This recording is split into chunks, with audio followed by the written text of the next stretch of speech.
All right, everybody.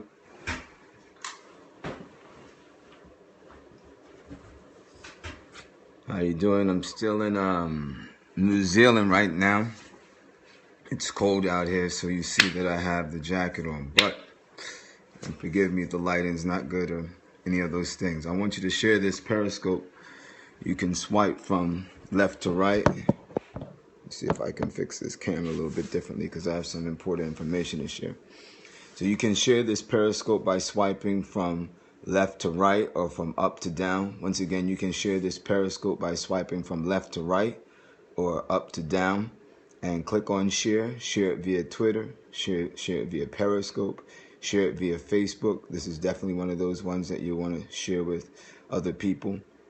I don't know how long I'm going to be able to be on for this Periscope, but I want to share with you some information that's coming out in the news now. If you remember some of the previous Periscopes that I've shared with you concerning the presidential election in the United States of America, and I shared with you how Donald Trump came out into the news as Benjamin Carson began to surge in the polls. And as Donald Trump was trying to fend off the Benjamin Carson surge, he made a mention of the fact that he's a Presbyterian, how Presbyterians are as middle of the road that you can get, making an allusion to the fact that Presbyterians aren't extremists.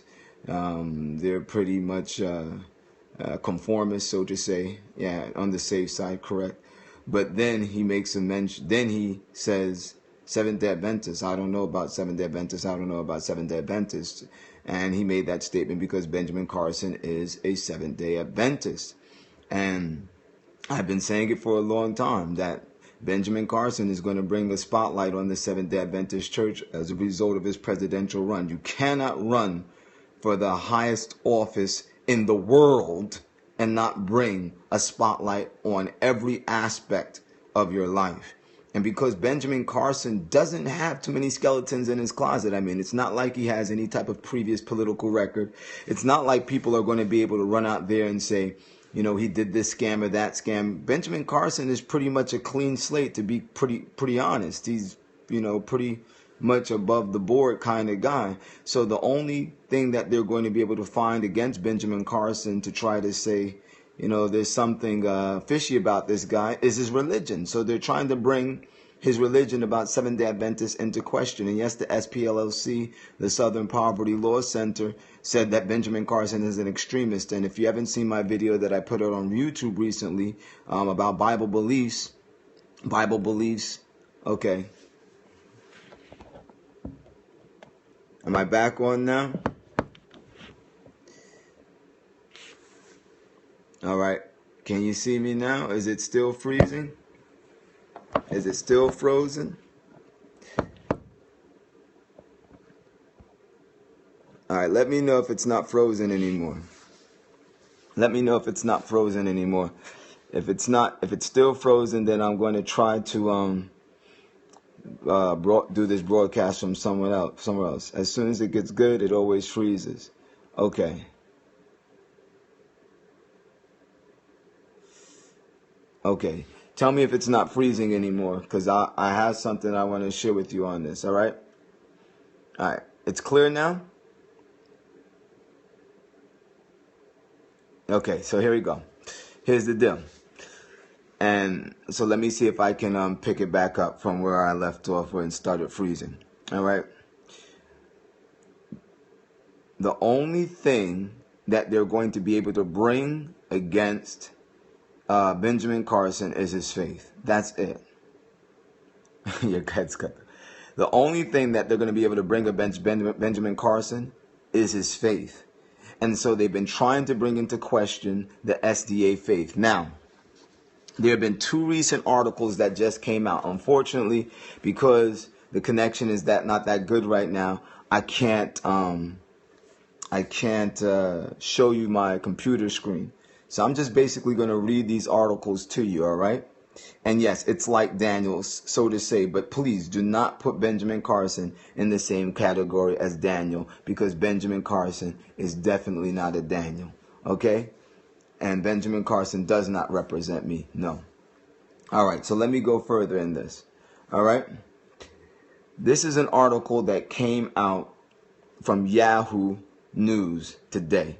All right, here it is. Carson puts new spotlight on Seventh-day Adventist Church. Remember I said before Carson was going to put a spotlight on the Seventh-day Adventist Church? I actually put a post out on Facebook using those same words. Well, guess what? Here it is that Yahoo News is saying Benjamin Carson has put a spotlight on the Seventh-day Adventist Church. Now, don't miss this because I have another important one. Is it frozen again? Do I need to go and broadcast from someplace else? Tell me if it's frozen or tell me if it's okay. Start again, Chris? Do you want me to start all over? Do I need to start all over or can I keep on going? Just make it real clear on the screen. It's good, it's good, it's okay, it's okay. Okay, so let's go. Yahoo said this. Carson puts a new spotlight on Seventh-day Adventist Church. Okay? I'll just read a few lines from this article, but I want to show you the next article, really disturbing. Here's the first one. Seventh-day Adventist Church is having a moment. As Ben Carson seeks the Republican nomination for president, he's also drawing notice to the church that has counted him a member since he was a child. The denomination is not well known, neither are its teachings. Church officials are hoping to change that, unveiling on Thursday a new website, Who Are Seventh-day Adventists, to provide some answers. Now, I'm not going to read through this because it's a pretty soft core, so to say. It's a pretty soft core, so to say, article. And pretty much in this article, they're making it clear that the leadership of the Seventh-day Adventist Church, realizing that the eyes of the world are now being focused on the denomination of Seventh-day Adventism, they're trying to preempt having to answer any more questions directly. So they put out a website actually trying to delineate the different beliefs of the Seventh-day Adventist faith according to them, and I have to say according to them, in the light that they wanted. And yes, it was mentioned by E.G. White that this would happen. So you're looking at the fulfillment of prophecy, Seventh-day Adventists that are watching this right now. Because according to the writings of Ellen G. White, in their books, she said that this would actually come. The little-known denomination would then become known by the world. So if you're a Seventh-day Adventist, guess what? You're seeing Ellen G. White's writings actually being fulfilled right before your eyes on the news. So if you're a Seventh-day Adventist out there and you don't believe in the writings of Sister Ellen G. White, maybe you want to start taking a look at the writings right now because they're actually coming to fulfillment right before your face. Is everybody seeing what's going on right now? Am I freezing right now or should I keep on going? Should I keep on going or am I freezing? Okay. Now, here's another important statement that was made in this article, the Yahoo article. A little bit disturbing one, but I'm going to read it anyway. It's towards the end of the article. This is the statement that was made. Adventist officials like Southern Baptist leaders eschew the formal interreligious dialogue that are a part of American Christian life, and also don't join the major ecumenical alliances and associations that try to unite Christians. But now look at this. However, Johnny Ramirez Johnson, an Adventist who is also a professor at Fuller Theological Seminary, a prominent evangelical school in Pasadena, California, said Adventist and evangelical theologians have increasingly collaborated in recent years, signaling that at least on a scholarly level, common ground is being found. Seventh-day Adventists have walked toward evangelicals, and evangelicals have walked toward Seventh-day Adventists. So he's saying that Seventh-day Adventists are walking towards evangelicals and evangelicals are walking towards Seventh-day Adventists. Well, what type of walk is this gentleman talking about? What's the name of this sidewalk? Is it called the ecumenical sidewalk? I'm going to leave that one for you to talk about yourself. But it's right there. Now here's the disturbing article released by the Daily Beast, another big news publication, the Daily Beast. Oh man, I wish, you know what? I gotta try to show you this. All right. I can't show it to you. I wish you could see this one. But here it is. I'm gonna read it to you. Ben Am I freezing right now? Because if I'm freezing, I don't want to freeze on this one. Am I freezing right now, or should I keep on going? I'm waiting for you guys to respond. Am I freezing, or should I keep on going? If I should keep on going, say go. Or put a lot of hearts on the screen, then I know you're all with me. Tap on the screen. That lets me know we're all still going. Okay, go, go, go. All right, now listen to this. Here it goes. Here it goes. Ben Carson's church believes U.S. government will team up with the Antichrist. Let me read that again. This is from the Daily Beast, big news publication. Ben Carson's church believes the U.S. government will team up with the Antichrist. This is the headline from the Daily Beast. That is a huge publication with a very huge headline.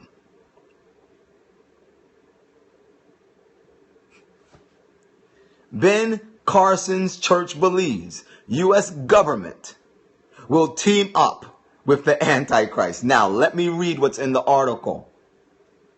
Does presidential hopeful share the Adventist prediction that Washington and the whore of Babylon? Do you look at this? They said the whore of Babylon. This is...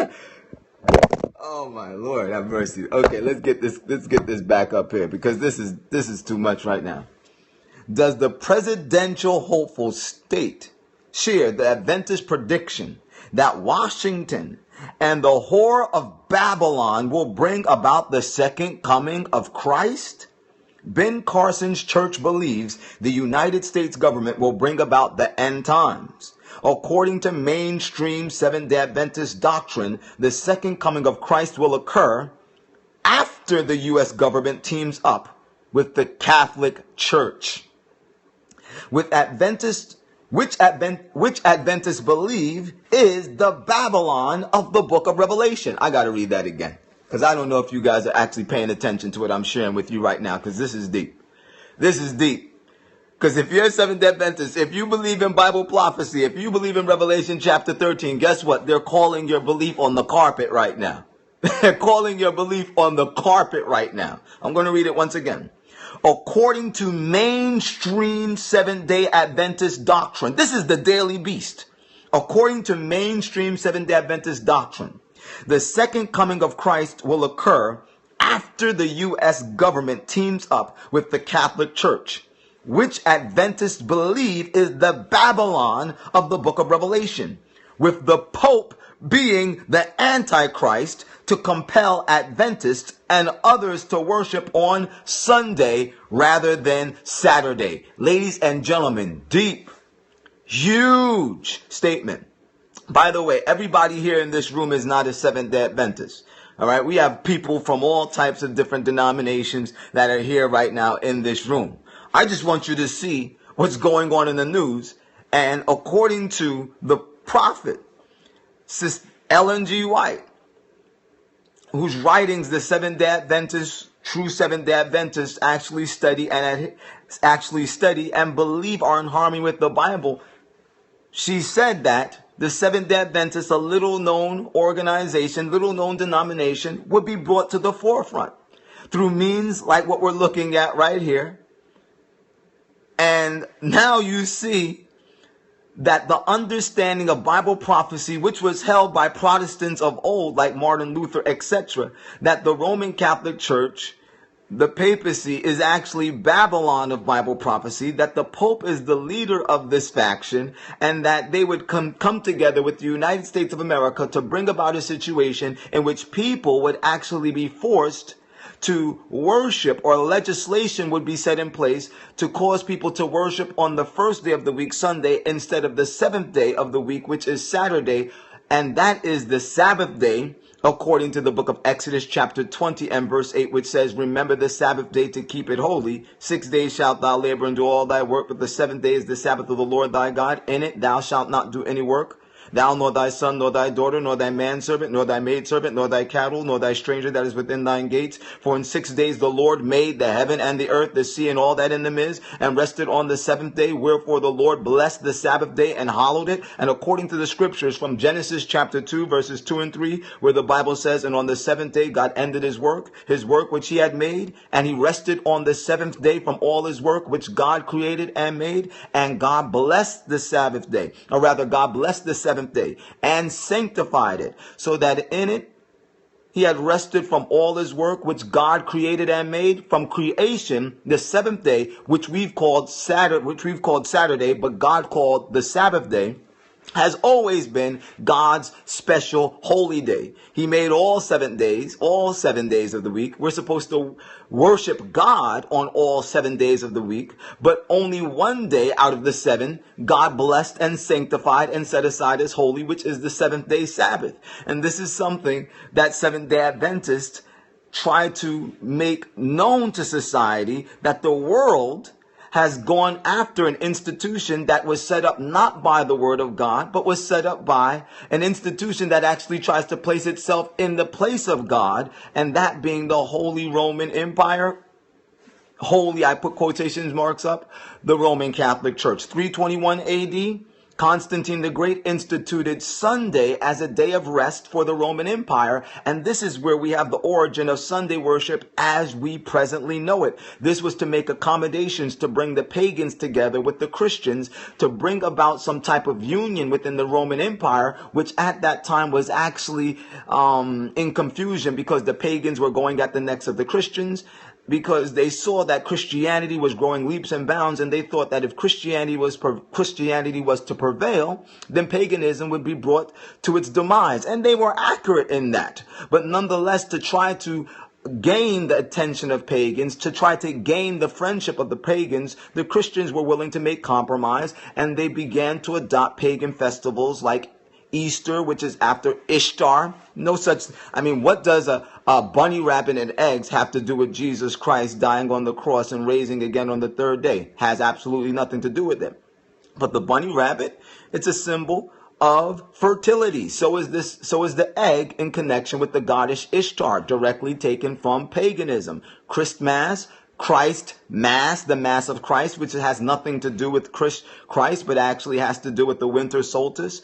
And I'm not going to get into everything right now. But all of these things were definitely just directly taken from paganism and introduced into Christianity for the purpose of providing common ground for Christians and pagans to come together and unite. And ladies and gentlemen, now secular media is trying to put a spotlight on Seventh-day Adventism.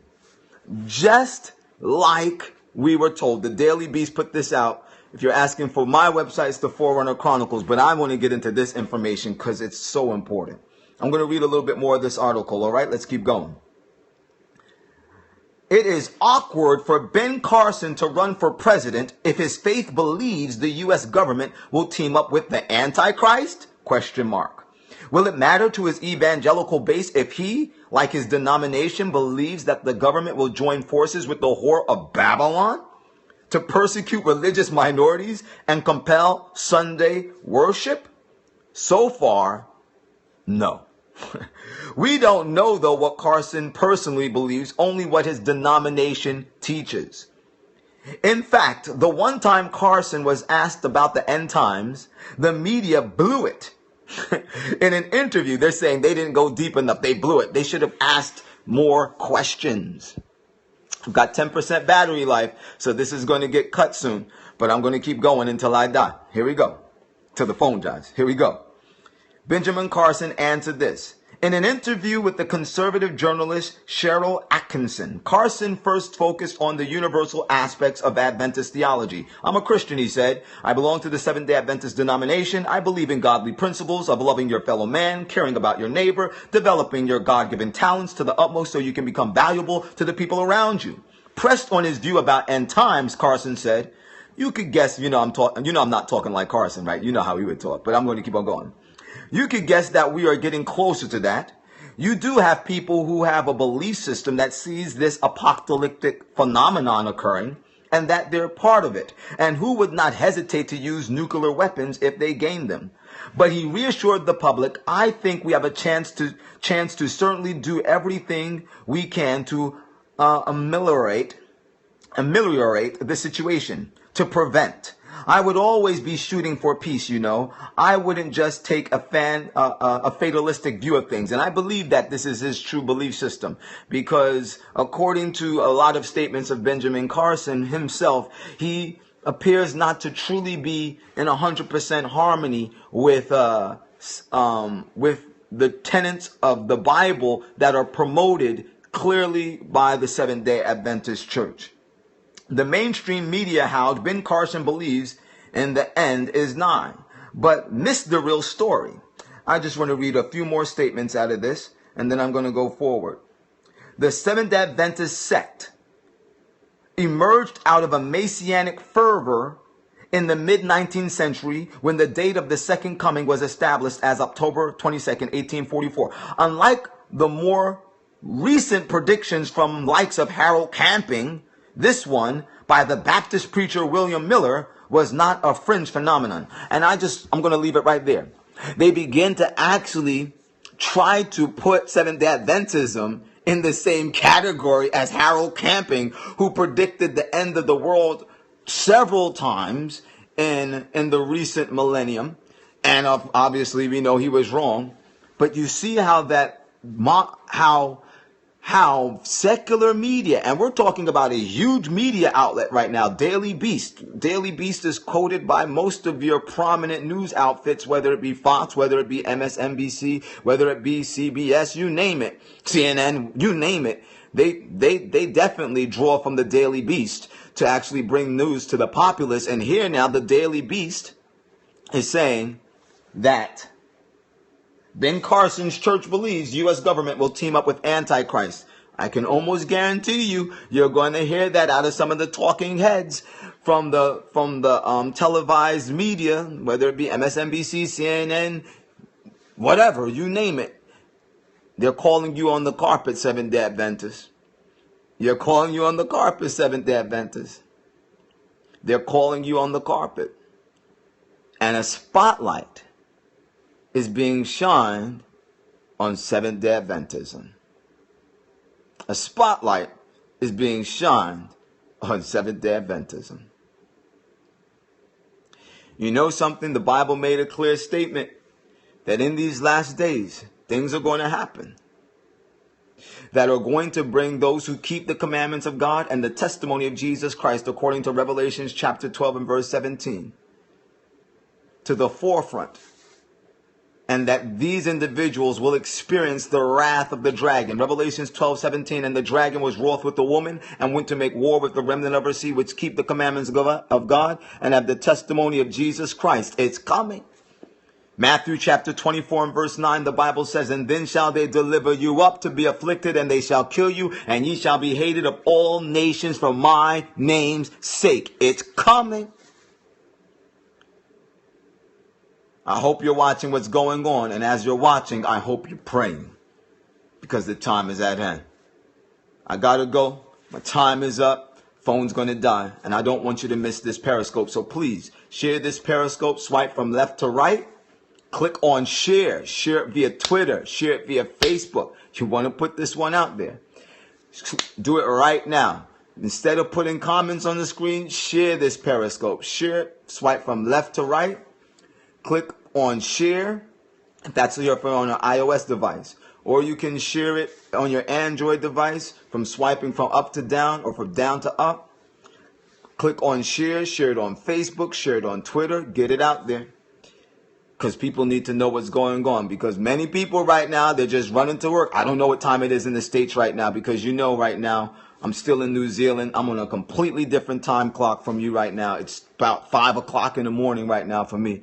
But I saw this and I said, gotta share it immediately, ASAP. Gotta get it out there.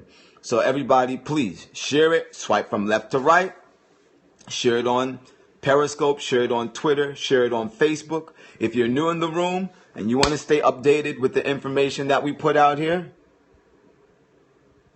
and you want to find out how clueless Seventh-day Adventists are, like somebody just put on the screen, or if we're really clueless, you need to find out what's going on.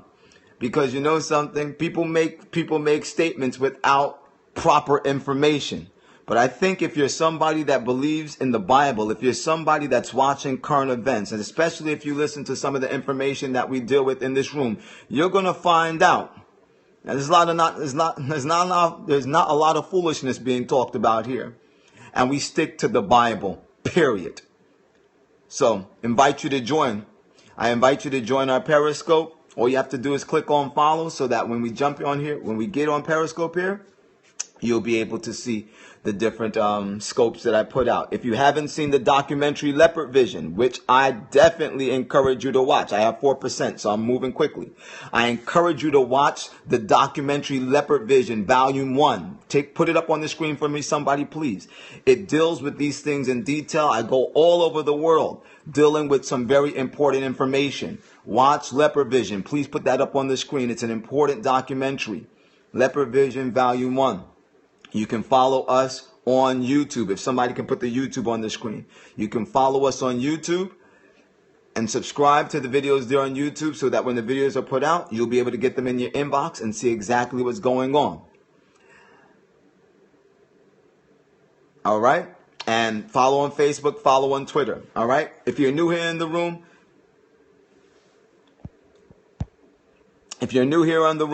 can you just tell me you're new? Just say I'm new. Just put new on the screen. If this is your first time in here, put the number 1 on the screen or put new.